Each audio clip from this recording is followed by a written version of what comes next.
Pois é, Ineg, a grande dúvida nesse momento é se é algo passageiro ou duradouro, né? Porque 120, se amanhã não for mais, ok. A questão é o tempo que esses patamares vão ficar.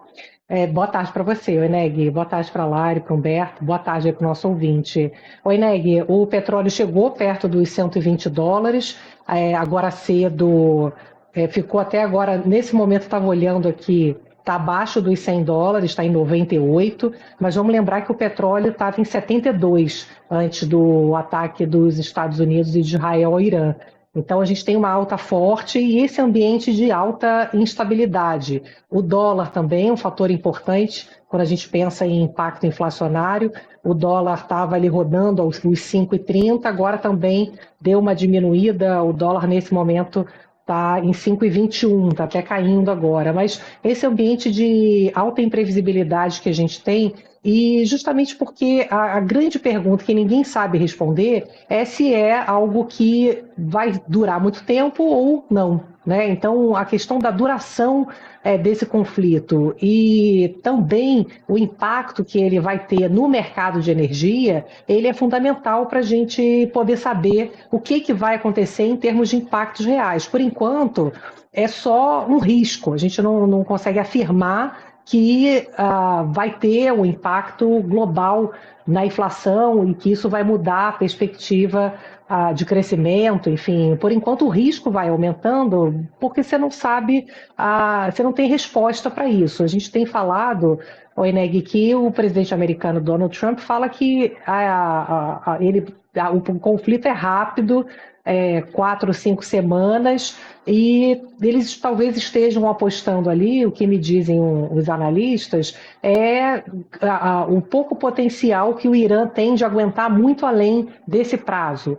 Os cálculos mostram que o Irã teria capacidade até o início de abril para ter capacidade de mísseis. No entanto, eles permanecem com drones. Então, o que os especialistas falam é que os drones eles podem ser tão letais quanto os mísseis. Agora, qual é a estratégia do Trump? É deixá-los enfraquecidos e, a partir desse momento, sentar na mesa para poder negociar, ou eles querem intervir numa mudança de política ali dentro, né? Algum governo aliado aos Estados Unidos. Então, a depender também dessa resposta, a gente vai saber se é curto ou longo, né? Se for algo para mudar o regime e tal, aí vai ter invasão por terra, enfim, é algo muito mais longo. E a questão da duração, ela é também, a questão além da duração do tamanho do estrago, né, ela é fundamental porque além do Estreito de Hormuz estar fechado, que é o canal por onde passa 20% do volume global de petróleo, a gente já tem refinarias que estão produzindo menos, porque elas não têm capacidade ali de escoamento. Você tem ataques a refinarias, então os países já fazendo um trabalho ali para poder conter os mísseis nas refinarias. Então é dentro desse cenário que a gente está vivendo. A Petrobras, a gente falava aqui na sexta-feira, disse que nesse ambiente, sem saber se vai durar muito tempo ou não, ela prefere não reajustar preço de combustível. No entanto, a defasagem ela já é enorme, principalmente do diesel, onde o país é importador em torno de 30%. Então, isso começa a preocupar. Já tem relatos, segundo a Agência Nacional do Petróleo, pontuais, mas já há relatos de falta de diesel para a indústria agrícola no sul do país. E é importante a gente entender isso, né? A Petrobras ela tem um limite ali para segurar, porque o preço interno, se fica muito barato, os importadores eles não vão trazer para competir com o combustível barato da Petrobras e aí falta combustível. A pior coisa que pode acontecer é faltar combustível. Então, a gente está nesse ambiente, né? E o Banco Central, o que os analistas estão me dizendo é que o Banco Central, agora dia 18, decide a taxa de juros. Tem risco de nem cortar juro mais, dependendo do tamanho do problema, Por né? causa da E nesse mudança de ambiente de cenário, alto né, Juliana? endividamento, né? Exato. Ô, Tá Juliana, difícil realmente tentar olhar, né, o que vem, né? eu estava olhando o seguinte: quando a gente teve a primeira crise do petróleo em 73, o barril quadruplicou de preço. Quando a gente teve a segunda crise do petróleo, que foi em 79, o barril triplicou de preço. Quando a gente teve a Guerra do Golfo, o barril duplicou de preço. Então a gente teve momentos que foram muito complexos, né? 73, 79 e 1990. Também a crise de 2008 foi um desastre para o petróleo.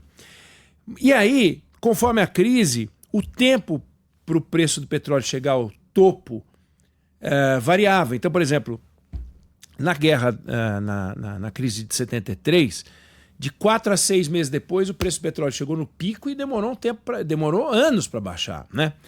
Na crise de 79, levou um tempão. Foram quase 18 meses, um ano e meio para o petróleo chegar no auge. Então, foi aumentando, não parava de aumentar, parava de aumentar. 1990 também foi um negócio complicado, o tempo que demorou.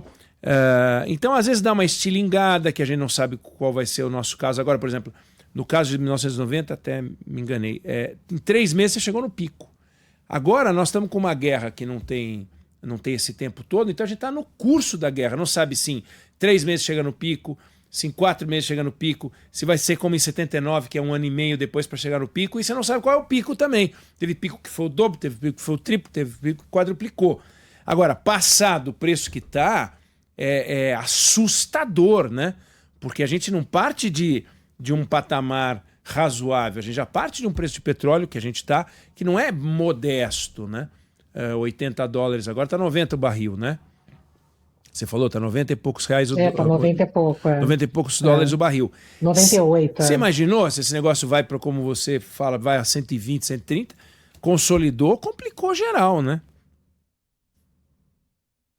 Porque, por mais, Oineg, que aquela região ela abasteça principalmente o mercado asiático, ali é China, Coreia do Sul, Japão, é óbvio que o preço ele é um fator que vai contaminando, tanto obviamente que o preço geral é o preço que acaba valendo para todo mundo, e também se não chegar petróleo para eles ali, combustível para os asiáticos, eles vão buscar em outros lugares do mundo, então pressiona o preço de todo mundo, né? Então, e aí olhando para os Estados Unidos, o Trump ele não tem como segurar preço de combustível, como tem aqui no Brasil, onde a política de preços da Petrobras, a gente não sabe qual é o critério, em que momento eles têm, segundo eles, uma fórmula que equilibra custos internos e externos. Lá não, lá a gasolina já está subindo.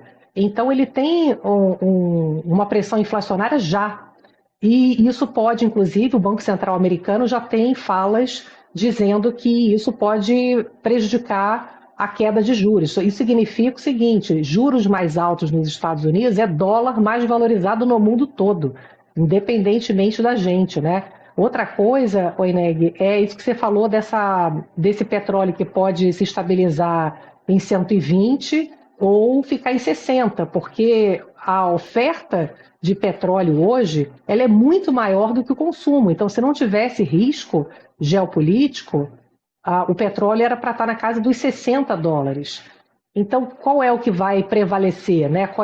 O Trump está dizendo, ele escreveu, né, nas redes sociais que é algo passageiro, porque a ideia é diminuir o risco. Quando você enfraquece o Irã, segundo o Trump, está falando isso, né?